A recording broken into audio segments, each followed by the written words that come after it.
Muy buenos días a todos. Como cada sábado a las 10 de la mañana estamos juntos nuevamente para compartir algún tipo de reflexión, algunas reflexiones acerca del funcionamiento de la Iglesia y más específicamente todavía acerca de nuestro ministerio pastoral.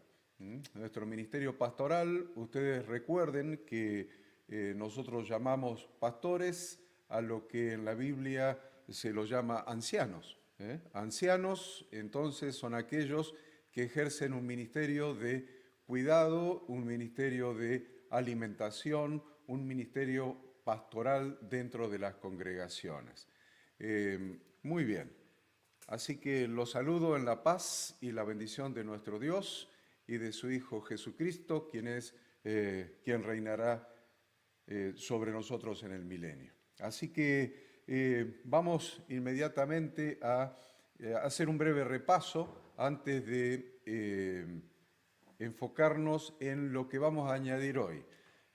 Cada sábado, durante el tiempo indefinido que nos quede por delante, cada vez son más los que se suman a esta propuesta de estar escudriñando las Escrituras y analizando los temas inherentes a nuestro ministerio pastoral, a nuestro ministerio como ancianos de la congregación de nuestro Dios, o podemos llamarle también ancianos dentro de la familia de Dios. Si nosotros miramos una familia, vamos a ver en la familia niños, vamos a ver en la familia jóvenes, pero vamos a ver en la familia adultos.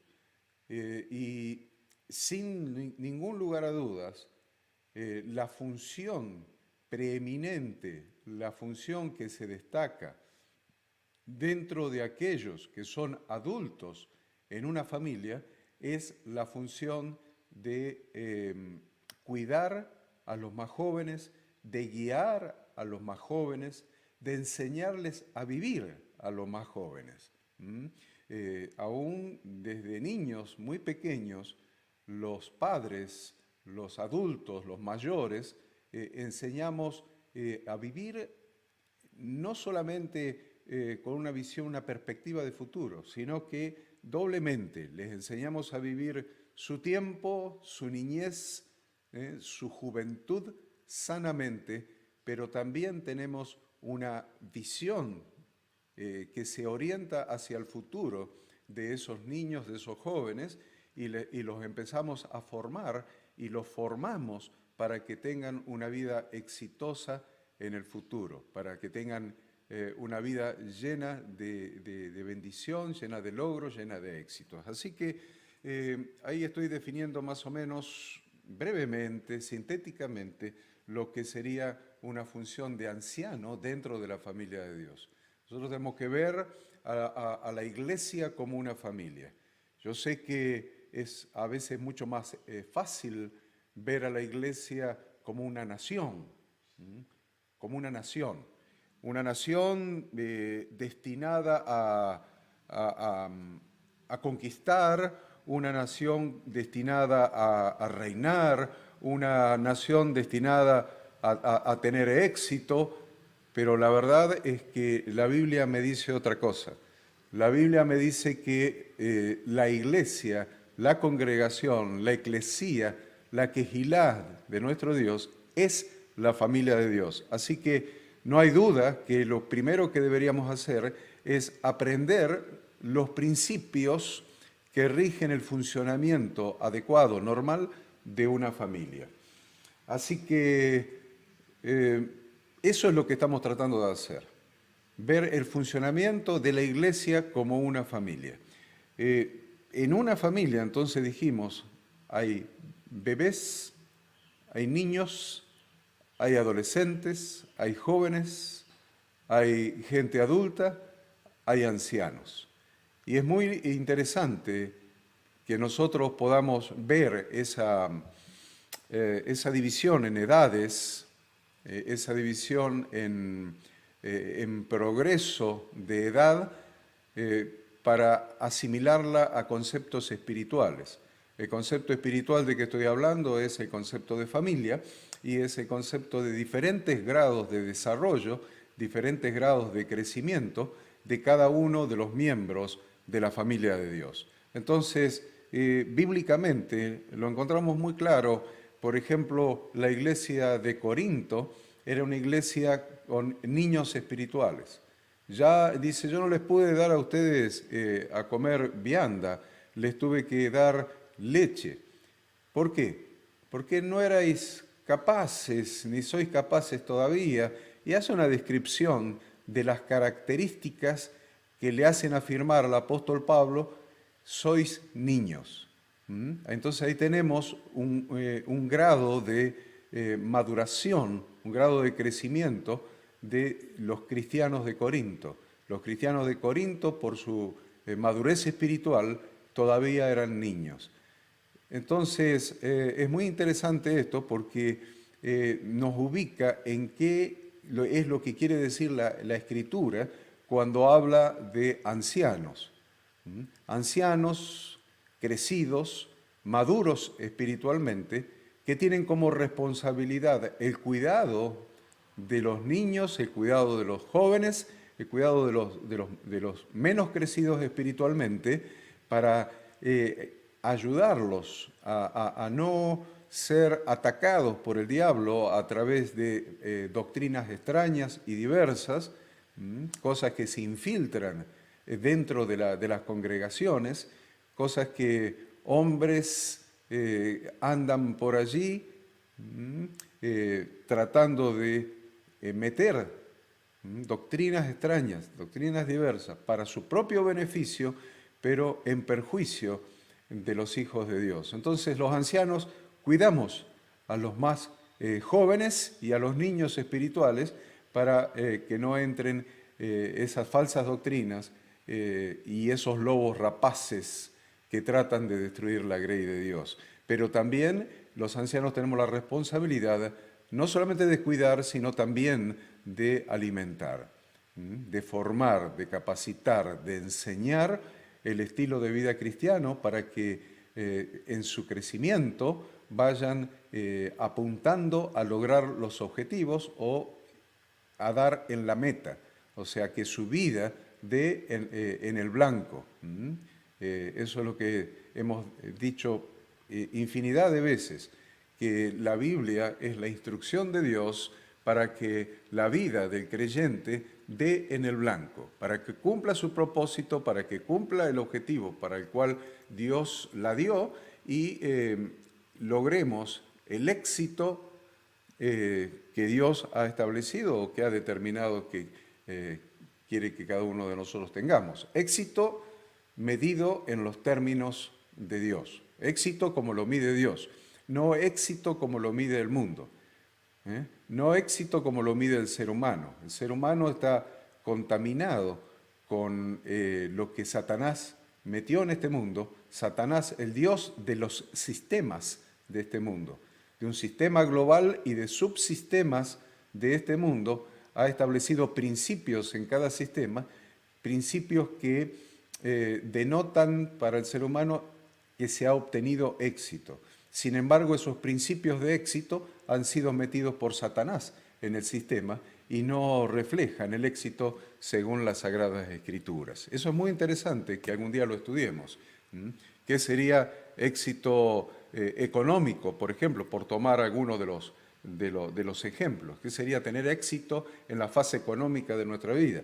Y entonces ahí vamos a tener que pensar bien clarito qué es lo que Dios quiere y qué es lo que el sistema del mundo manejado por Satanás quiere de nuestra vida. Entonces, los parámetros del éxito son diferentes y las definiciones de éxito son totalmente diferentes. O sea, ¿qué es lograr éxito según el sistema de este mundo y qué es lograr éxito según el sistema de Dios? No se los digo ahora para que les quede la inquietud y podamos estudiarlo oportunamente, que es el éxito económico, que es la prosperidad económica según la Biblia. Se dan cuenta que en la Biblia tenemos definido todo.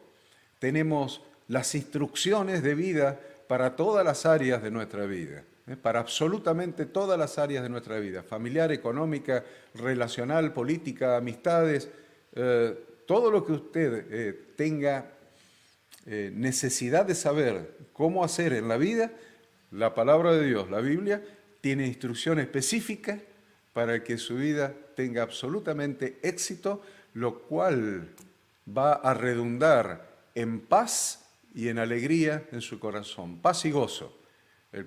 La paz y el gozo provienen de estar alineado con las instrucciones de Dios para nuestra vida. Así que sigamos avanzando con el tema. Habíamos hablado el sábado pasado de cuando Jesús estaba con la multitud allí en Marcos 6:30 al 44. ¿Recuerdan? El sábado pasado leímos el Evangelio según San Marcos, capítulo 6, del 30 al 44. Y habíamos dicho que la multitud estaba allí varios días y Jesús enseñándoles. ¿Por qué?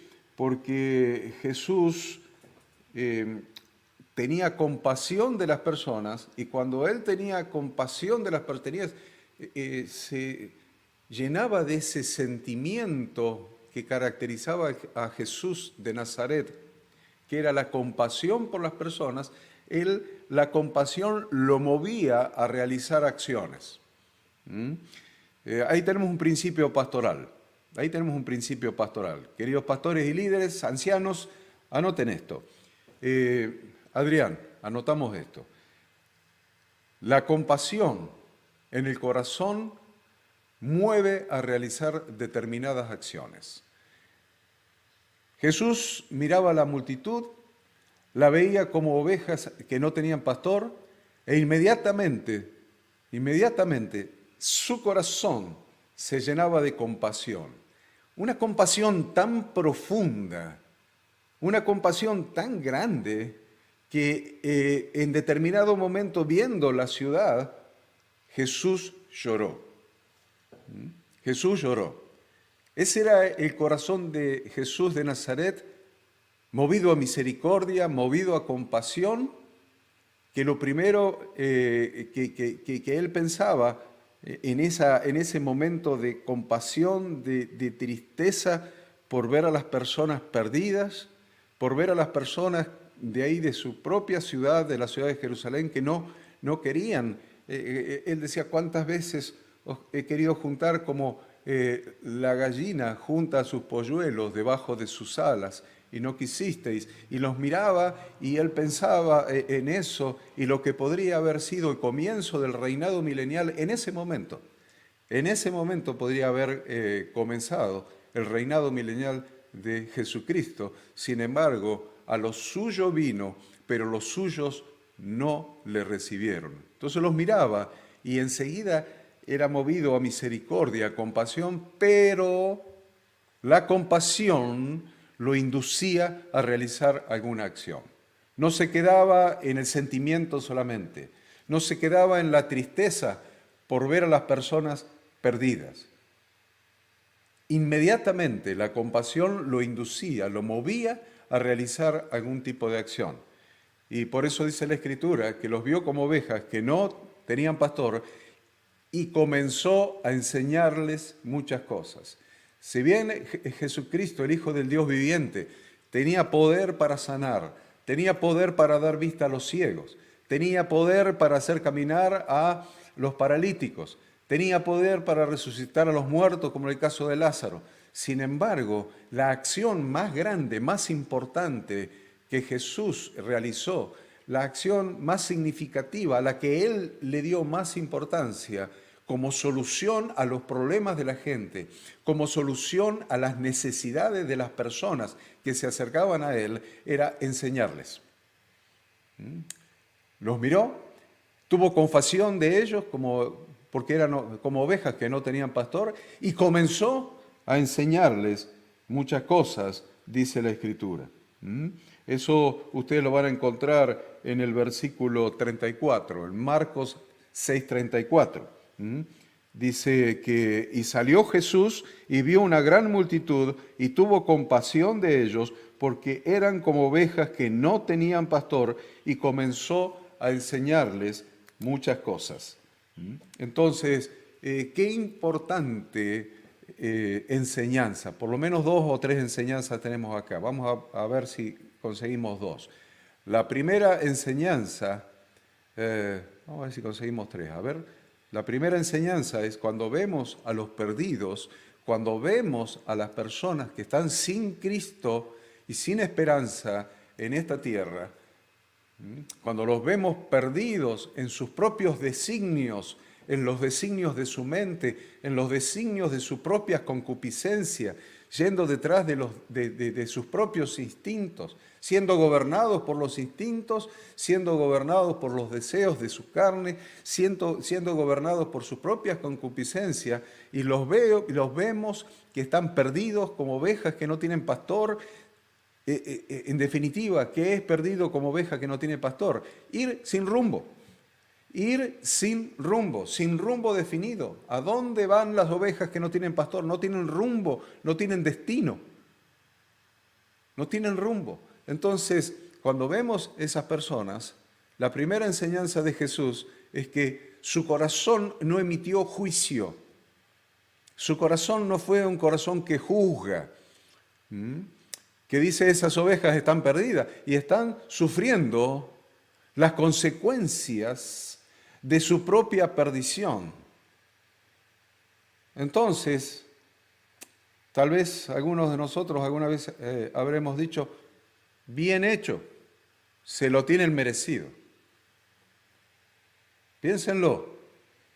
Cuando vemos personas que están sin rumbo, personas que están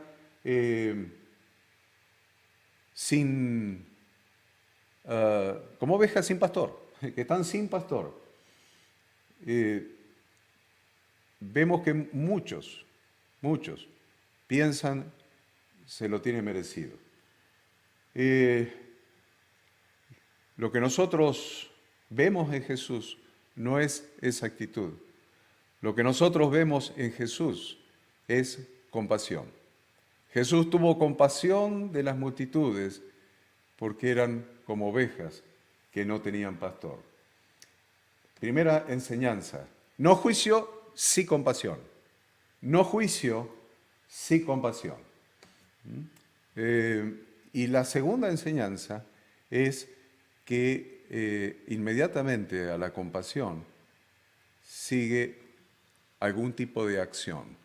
Y la acción que se nos pide como sucesores, como seguidores, como continuadores. Esa es la palabra que pueden anotar, Adrián. Como la acción que se nos pide como continuadores de la obra que Jesús realizó durante el tiempo de su ministerio en la tierra es justamente esa, continuar su ministerio. Si somos buenos discípulos de Cristo, no vamos a cambiar el ministerio de Cristo. Vamos a ser continuadores de su ministerio de la manera que Él ejercía su ministerio y no de la manera que a nosotros nos parece hoy. Miren, queridos pastores y líderes, queridos ancianos, estamos muy contaminados. Las tradiciones de hombres, las tradiciones religiosas de hombres, nos han contaminado en nuestros hábitos, en nuestras costumbres, en nuestra manera de ejercer el ministerio, que en definitiva, según Efesios 4:11, fue delegado a nosotros por Jesucristo mismo para que continuemos la obra que Él mismo venía haciendo, que Él mismo hizo en su ministerio en la tierra. Cuando Él dijo consumado es, también significa que todo lo que Él tenía que hacer ya estaba hecho y a partir de ahí, nos toca a nosotros continuar con el ministerio, porque Él nos delegó, según Efesios 4:11, a los apóstoles, a los profetas, a los evangelistas y a los pastores y maestros, nos delegó la responsabilidad de continuar el ministerio que él ejerció en la tierra. Ahora, ¿cómo puedo continuar ese ministerio? Cambiándolo. Si lo cambio, no es el mismo. Si yo cambio algo, no es el mismo. No es lo mismo lo original que lo que continúo cambiándolo. Estoy cambiándome de carril, estoy cambiándome de manera. Entonces, esto lo digo para que quede claro que el ministerio se ejerce como lo ejerció Jesucristo. Si Él vio a las ovejas, que eran como ovejas, vio a las personas, que eran como ovejas, que no tenían pastor, su corazón se llenó de compasión y comenzó a enseñarles muchas cosas. Queridos pastores, queridos líderes, nuestra primera responsabilidad es enseñar a las personas. Por eso el ministerio pastoral fundamentalmente es un ministerio de enseñanza. Por eso tenemos dentro de los 4 ministerios de Efesios capítulo 4, versículo 11, tenemos el de apóstoles, que es ir y plantar iglesias donde no las hay. Tenemos la de los profetas, que es ser portavoz de Dios. Tenemos la de los evangelistas, que es predicar el evangelio de nuestro Señor Jesucristo, las buenas noticias que predicó Jesús, el reino de los cielos se ha acercado. Y tenemos la de los pastores y líderes, pastores y maestros, que evidentemente como pastores y maestros lo que tenemos que hacer es cuidar y alimentar y dar de beber e ir a buscar a la oveja perdida. En cuanto a alimentar, lo que significa es que debemos enseñar. No hay excusa, no hay alternativa. Como pastores y maestros tenemos que enseñar, porque el Evangelio se enseña y se aprende. El Evangelio se enseña y se aprende, y Jesús lo sabía y Jesús lo practicaba. Por eso Él, al ver la multitud, comenzó a enseñarles muchas cosas. Ahora, la frase que quiero tomar de este relato, de este pasaje, es cuando en el versículo 37 Jesús le dice a sus discípulos: dadles vosotros de comer. Dadles vosotros de comer. Muy importante el tema de dadles vosotros de comer. Yo lo estoy tomando como lema de esta enseñanza y de la del sábado pasado. Dadles vosotros de comer. Jesús nos ha delegado la función. Jesús no trabaja solo, no concibe el trabajo individual, no concibe el trabajo singular. Jesús nos enseñó también en su modelo de funcionamiento, en su modelo ministerial, nos enseñó a trabajar en equipo. Nos enseñó la delegación de funciones. Entonces, Jesús les dijo a los discípulos: dadle vosotros de comer. Lo vamos a hacer más castellano actual. Denle ustedes de comer. Denle ustedes de comer. Así que esto es un principio. Es un principio que nos conduce en cada iglesia al tema que estamos tratando, a la función de ancianos de cada congregación. En la iglesia necesitamos la manifestación de todos los dones del Espíritu Santo para la guía y la capacitación del pueblo de Dios. Necesitamos el desarrollo de todos los dones. Principalmente, el tema que estamos tratando, que es el don de todos ustedes, el don de ancianos,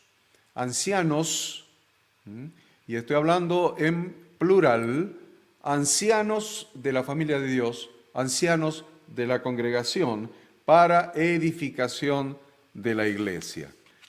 Todos los miembros del cuerpo de Cristo tienen dones que desarrollar, pero no todos son líderes. Esto es un tema importante para que lo anoten allí. Todos los miembros del cuerpo de Cristo tienen dones para desarrollar. Todos. No hay un solo miembro del cuerpo de Cristo que quedó sin función. Dones lo vamos a asimilar a función. No hay un solo miembro del cuerpo de un ser humano que se haya quedado sin función. Que podamos decir: Dios se equivocó y puso un miembro en el cuerpo humano que no sirve para nada. Eso no existe. Dios no se equivocó. Así como no se equivocó en poner a todos los miembros del cuerpo humano con una función para que el cuerpo en conjunto funcione armónicamente, asimismo, en la iglesia, que es el cuerpo de su Hijo, tampoco se equivocó Dios, tampoco puso ningún miembro sin función. Todos los miembros tienen función. Todos los miembros tienen al menos una función para que el cuerpo en conjunto funcione armónicamente. Entonces Dios no se equivocó. Primer principio, no se equivocó Dios y puso a cada miembro del cuerpo con una función específica para la mutua edificación, para que el cuerpo en su conjunto funcione armónicamente y siga creciendo hasta llegar a la estatura de la plenitud de Cristo. Todo eso lo tienen allí en Efesios. Ahora, estamos diciendo todos los miembros del cuerpo tienen alguna función, pero no todos los miembros del cuerpo son líderes. Esto es un principio que tal vez algunos puedan querer discutir porque ha corrido dentro de las iglesias el rechazo a la palabra líder, el rechazo. No, líder no. En esta iglesia de liderazgo no se habla, en esta iglesia de líder no se habla. Ya lo hemos dicho en repetidas oportunidades y lo he visto inclusive transcripto en la página de Hablemos de la Vida, que Adrián lo transcribió, de que no tengamos miedo de hablar de liderazgo, porque el líder es el que va adelante, líder es el que asume los riesgos, líder es el que tiene la visión y va abriendo el camino, líder es el que marca ese camino y abre el camino y asume todos los riesgos, es el que va adelante. En definitiva, el líder es el que va adelante. Entonces no tengamos miedo. Y lo que estamos diciendo ahora, que estamos agregando esto ya lo hemos dicho varias veces, pero lo que creo que no hemos dicho hasta ahora es que no todos los miembros del cuerpo son líderes, no todos van adelante, no todos son los que abren camino, no todos son los que marcan el rumbo, los que han recibido el rumbo de la cabeza. A ver, los pies son líderes por pies, piernas, ¿no? Son líderes por excelencia, porque marcan el rumbo. La cabeza da la orden a las extremidades inferiores para que caminen con un rumbo determinado, y ahí tenemos. Miren, mi oreja no está marcando el rumbo, el que está caminando son las piernas con los pies.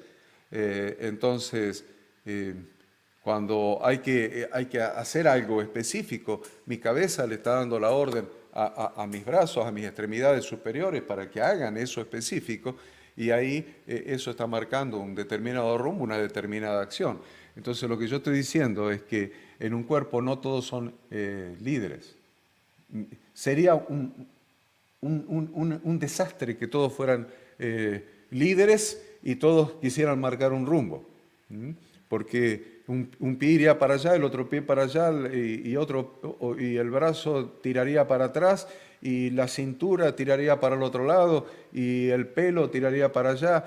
Realmente sería una anarquía, sería un desastre si el cuerpo fueran todos líderes. Entonces hay diferentes funciones y la función de liderar no la tienen todos. No todos están capacitados por Dios para cumplir la función de anciano. Eso estoy tratando de explicar, ¿ven? Como lo redondeo.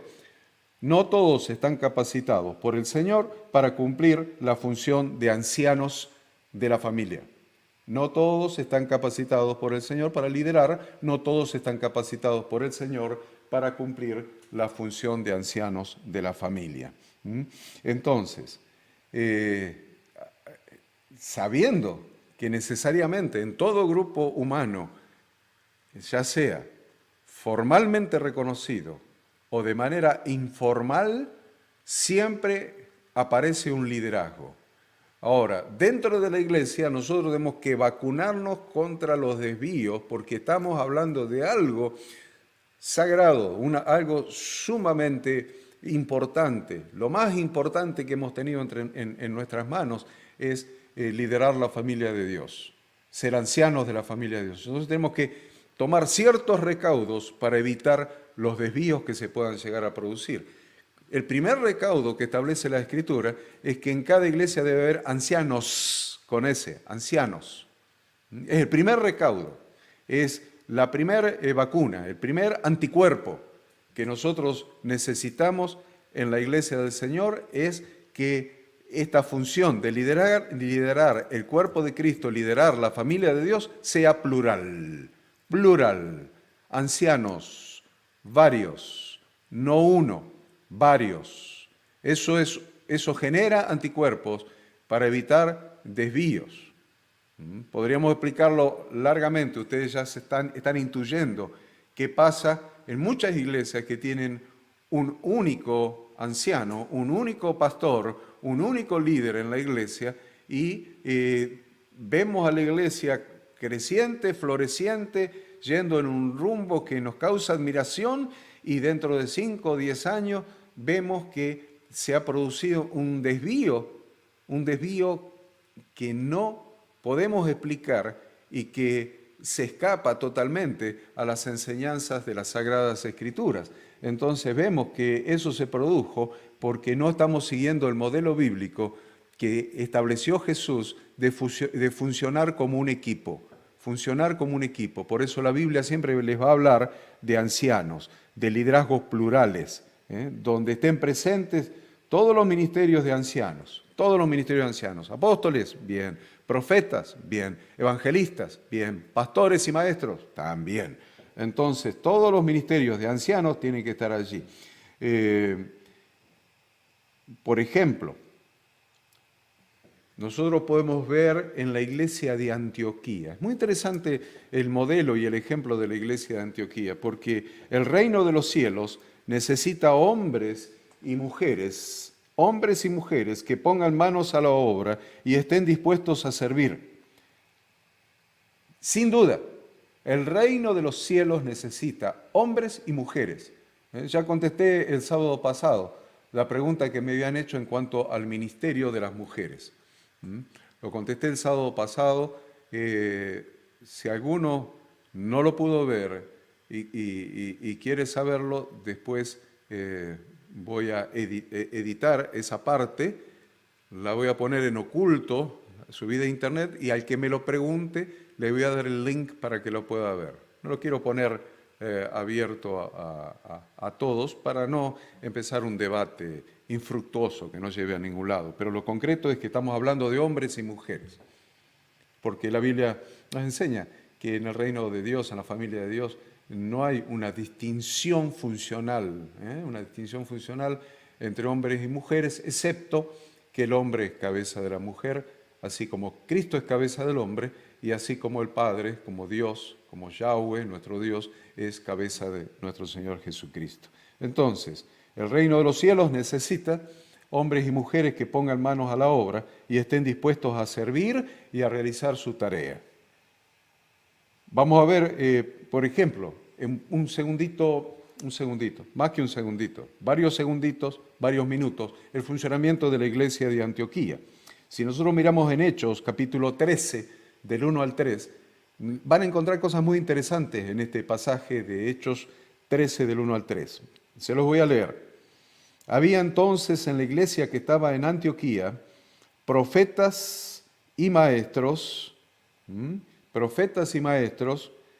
eran los ancianos de la iglesia de Antioquía. Qué interesante que no nos está diciendo este pasaje. Había en la iglesia de Antioquía un pastor que se llamaba Horacio. Y ese pastor era tan brillante que recibió del Espíritu Santo: apartadme a Pablo, a Saulo y a Bernabé, porque lo necesito para que sean apóstoles, para enviarlos a plantar iglesias. No fue así. Miren, presten atención al detalle del relato para que vean el funcionamiento de los ancianos, el funcionamiento de la pluralidad en el ministerio.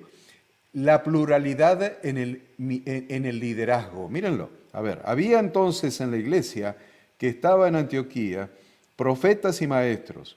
Bernabé, Simón, el que se llamaba Níger, Lucio de Cirene, Manaén, el que se había criado junto con Herodes el tetrarca, y Saulo el último, interesante.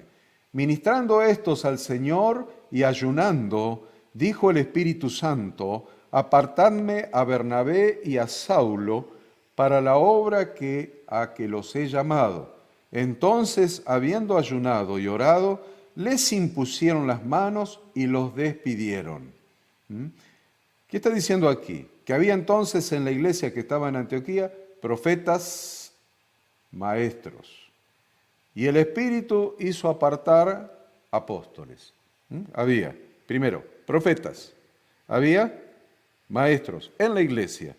Y el Espíritu Santo los hizo apartar a Bernabé y a Saulo como apóstoles. Aparece otro ministerio más, que no estaba ahí adentro, porque el ministerio apostólico no se ejerce adentro, se ejerce afuera. Es ir a plantar iglesias donde no hay iglesias. Es el ministerio apostólico. Entonces, el Espíritu Santo lo llamó a Bernabé y lo llamó a Saulo como apóstoles. Aparece un tercer ministerio. También los llamó para que salieran a realizar la obra. Dice, apartadme a Bernabé y a Saulo para la obra a que los he llamado. O sea, los apartó como apóstoles y los mandó a predicar el Evangelio. O sea que aparece el cuarto ministerio, evangelistas. Interesante, ¿eh? Aparece el cuarto ministerio, evangelista. Entonces ahí ya tenemos 4 ministerios en la iglesia. Tenemos los ancianos, profetas, maestros, apóstoles y evangelistas. Qué interesante que los profetas eran los portavoces de Dios. Relacionen esto con Efesios 4:11. Relacionen con Efesios 4:11. Ahí van a encontrar los 4 ministerios que están acá presentes en estos primeros versículos del capítulo 13 de Hechos de los Apóstoles. ¿Qué van a encontrar? Van a encontrar profetas, dice que había profetas. ¿Profeta quién es un profeta? Un portavoz de Dios, portavoces de Dios.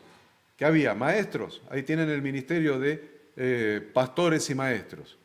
Dicen, me los apartan para enviarlos. Enviado, apóstol significa enviado. Entonces aparece el ministerio apostólico. Y van a ir a predicar el Evangelio donde nunca se predicó el Evangelio. Apareció el ministerio de evangelista. Así que en estos 3 versículos ustedes tienen el reflejo práctico de lo que establece Efesios 4:11. Apóstoles, dice Efesios 4:11, apóstoles, profetas, evangelistas, pastores y maestros. Y ahí los tienen todos en la faz práctica cuando son enviados Bernabé y Saulo para la obra a la que el Espíritu Santo los había llamado. Entonces, tales dones son otorgados por la gracia de Dios y deben contribuir a la armonía y a la unidad del cuerpo de Cristo. Por eso Efesios 4:3 les va a decir, solícitos en guardar la unidad del Espíritu en el vínculo de la paz. Solícitos en guardar la unidad del Espíritu en el vínculo de la paz. Esto es como la mezcla que amalgama, que une estos ministerios, la unidad del Espíritu y el vínculo de la paz. Y establece una meta, un objetivo, un propósito a alcanzar en el versículo 13 de Efesios 4. Efesios 4:13 le va a decir hasta que todos, entonces los ancianos tenemos que cumplir, se lo parafraseo, los ancianos tenemos que cumplir este ministerio pastoral o los ministerios que están establecidos aquí en Efesios 4:11, que lo vemos en Hechos capítulo 13, del versículo 1 al 3, cumplir esa función y de la mutua edificación, ¿hasta dónde? Hasta que todos lleguemos a la unidad de la fe y del conocimiento del Hijo de Dios, a un varón perfecto a la medida de la estatura de la plenitud de Cristo. ¿Qué estoy diciendo, queridos ancianos? Estoy diciendo que Los ancianos tienen una importantísima tarea que cumplir en las reuniones congregacionales también. También. O sea, no solamente estamos hablando de apóstoles que son enviados, no solamente estamos hablando de evangelistas que van a predicar el evangelio a toda criatura, no solamente estamos hablando de eso, sino que estamos hablando de una función dentro de la quejilá, dentro de la congregación, dentro de la familia de Dios, una función para la mutua edificación. Entonces, para esa función de la mutua edificación necesitamos imprescindiblemente un liderazgo que conduzca a los niños en la fe, a los jóvenes en la fe, que los cuide y que los alimente, que los enseñe. ¿Para qué? Porque necesitamos llegar al objetivo que establece Efesios 4:13, que es hasta que todos lleguemos a creer lo mismo, o sea, la unidad de la fe, y del conocimiento, o sea, conocer plenamente a Jesucristo.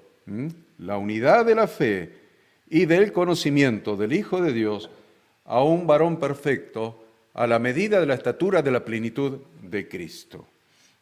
Es interesante que ustedes puedan leer todo el pasaje, ¿no? Porque después va a decir, ¿para qué? Para que ya no seamos más niños. ¿Ven la función de los ancianos? Hicieron crecer a los niños para que ya no seamos más niños fluctuantes, llevados por doquiera, por todo viento de doctrina. Tenemos el tiempo bastante avanzado, pero probablemente les dé algún concepto más.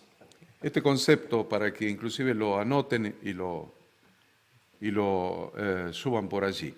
Estos dones tienen una función que no se puede sustituir en lo que respecta a la edificación de la iglesia. Estos dones tienen una función insustituible en la edificación de la iglesia. Es necesario dar de comer a los hermanos. Esta función no se puede reemplazar por nada. No se puede reemplazar por milagros, por sueños. No se puede reemplazar por gritería, lenguas, andar revolcándose por las iglesias. La función de dar de comer a los hermanos no se puede sustituir, no se puede reemplazar con nada. Dar de comer a los hermanos es función esencial, prioritaria de los ancianos de la familia de Dios, de los ancianos de la congregación. ¿Para qué necesitamos dar de comer a los hermanos? Para que aprendan a funcionar, para que aprendan a ejercer su ministerio para la edificación del cuerpo de Cristo. Todo eso lo tienen en Efesios 4. No se debe esperar que ellos lo hagan automáticamente. A veces tenemos esa ilusión, esa pretensión, esa fantasía de que cuando viene alguien recibe a Cristo en su corazón y nosotros ya pensamos que porque vino 3 o 4 domingos ya empezó a funcionar. ¿Por qué? Porque agarra un cancionero y canta, porque ve a los demás que levantan la mano y levanta la mano también, ve a los demás que cierran los ojos y cierra los ojos también. Entonces ya nos parece que ya está listo, ya cumplimos. Ya el cristiano recién convertido aprendió a funcionar, está funcionando. No, hay que enseñar para que aprendan a funcionar. Hay que enseñar, no podemos sustituir, hay que dar de comer a los hermanos y esta es una función de los ancianos. Voy a seguir el próximo sábado hablando de los ancianos, pero no debemos esperar que funcionen automáticamente. No porque el Espíritu Santo no lo pueda hacer, sino porque esta tarea ha sido encomendada al liderazgo de la iglesia. Esa tarea de dar de comer a la gente ha sido encomendada a los ancianos de la iglesia. Dice, pero yo no soy predicador de púlpito. Un anciano de iglesia no tiene necesariamente que ser un predicador de púlpito. Un anciano de la iglesia, aunque no sea un predicador del púlpito, tiene la obligación de darle de comer a los más jóvenes, a los niños espirituales. Entonces, no estoy hablando de predicador de púlpito, estoy hablando de que se puede, como anciano, puedo darle de comer por las casas, puedo darle de comer finalizado el culto, puedo darle de comer en cualquier momento. El tema es que la función de anciano prioritaria es dar de comer, porque Jesús, cuando miró a la multitud y las vio como ovejas que no tenían pastor, tuvo compasión de ellos y comenzó a enseñarles muchas cosas. Entonces no nos podemos sacar de encima la responsabilidad de enseñarle a las personas las instrucciones de Dios para que su vida dé en el blanco. Debemos entender entonces que en todo pueblo hay líderes que tienen la responsabilidad de conducir al pueblo, así como en toda familia hay adultos que tienen la responsabilidad de conducir a los niños. Repito, y con esto termino, porque hoy se nos fue un poco el tiempo. 47 minutos me marca mi reloj allí, que estamos hablando de este tema. Espero que les sea útil. Estoy viendo aquí también el chat. Después que terminemos voy a dar los saludos correspondientes y si hay alguna pregunta la voy a contestar y después vamos a seguir con el programa de radio hasta las 12 del mediodía. Pero quiero que les quede esta reflexión final como conclusión de la charla, de la enseñanza que hemos dado en esta mañana. Debemos entender que en todo pueblo hay líderes que tienen la responsabilidad de conducir al pueblo, así como en toda familia hay adultos que tienen la responsabilidad de conducir a los niños. Dios los bendiga, Dios los guarde, Dios haga resplandecer su rostro sobre ustedes y llena su vida de paz. Amén.